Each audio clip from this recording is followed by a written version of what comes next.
Well, hi, I'm Mark Nepo. I'm a poet, a philosopher, and a long-term cancer survivor.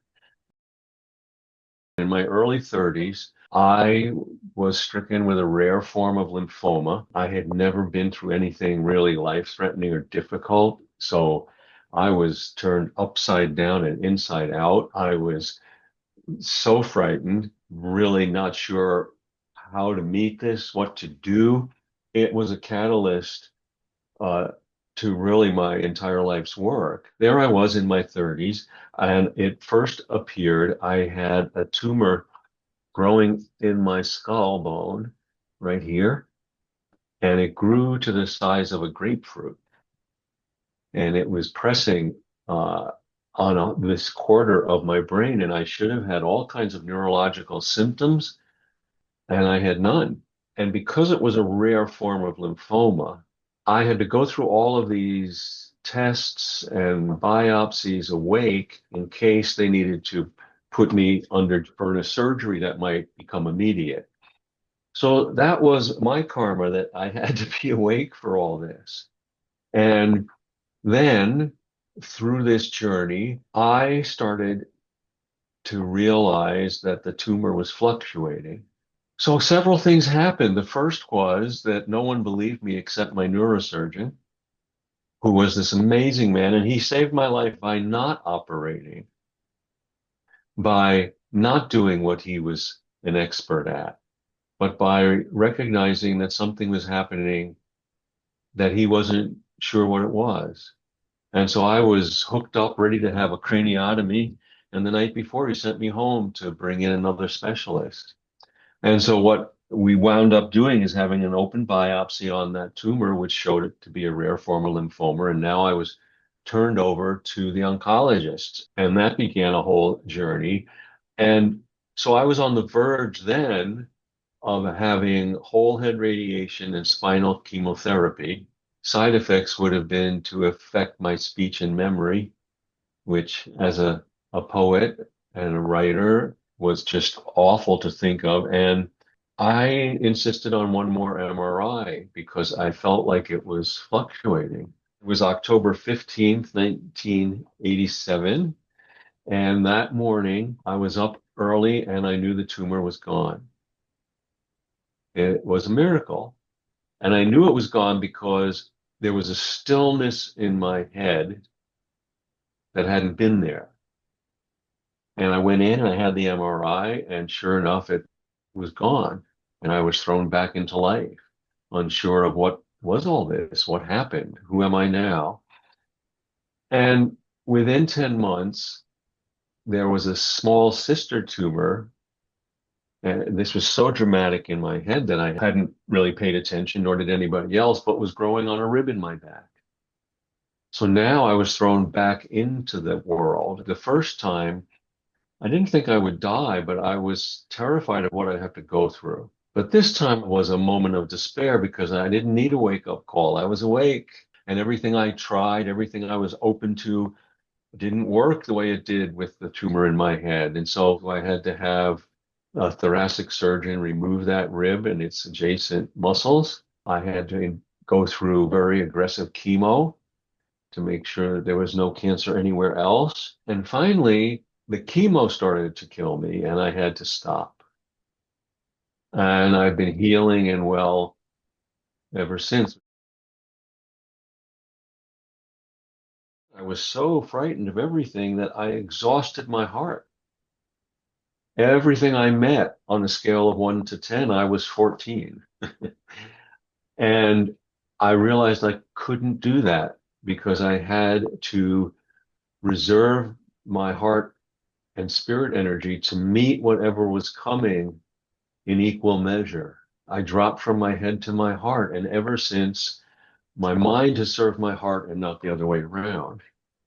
And the other really profound transformation was that, I was raised Jewish. I have a great tie to the Jewish heritage, but I'm a student of all paths because during this life-changing journey of almost dying and still being here, once I was well, I was not, and I am still not all these years later, wise enough to know what worked and what didn't.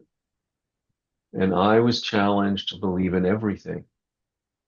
And that is at the heart of all my writings, my books, my teachings, because I have come to believe that the center is the same.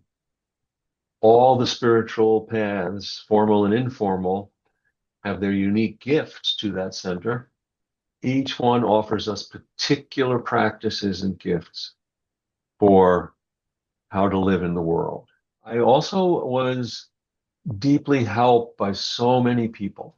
All we need to do to be helped is to say yes and thank you. We're not going to eliminate fear, but the more we hold on to it, the more we block it, the bigger it gets, the more crippling it is. So I had to let fear through. And so that also meant I had to learn how to let the difficult moments through. Everybody in these journeys has some particular thing that for some reason is the worst thing. And for me, it was bone marrow samplings. And I was really like traumatized after the first one. And of course, I had to have more. I started to understand that, okay, that actual procedure, horrible as it was, the actual extraction of the bone marrow lasted about 30 seconds. And so there was life on the other side of those 30 seconds. And I still didn't want to do it. And it was horrible. But I started to let the pain and the difficulty through, to face it and let it through. The hard gift of being in such a situation is that I had to accept that I could die.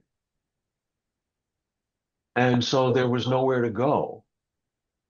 And so that meant that life was in every moment. Every moment is a good moment to live and a good moment to die. And so that becomes a fullness of authenticity to live in. Now, can I live in it in every moment? No, because I'm human. But I'm committed to being wholehearted, though some days I wake half-hearted. It changed how I understood what being a survivor means. It's not about how long we live.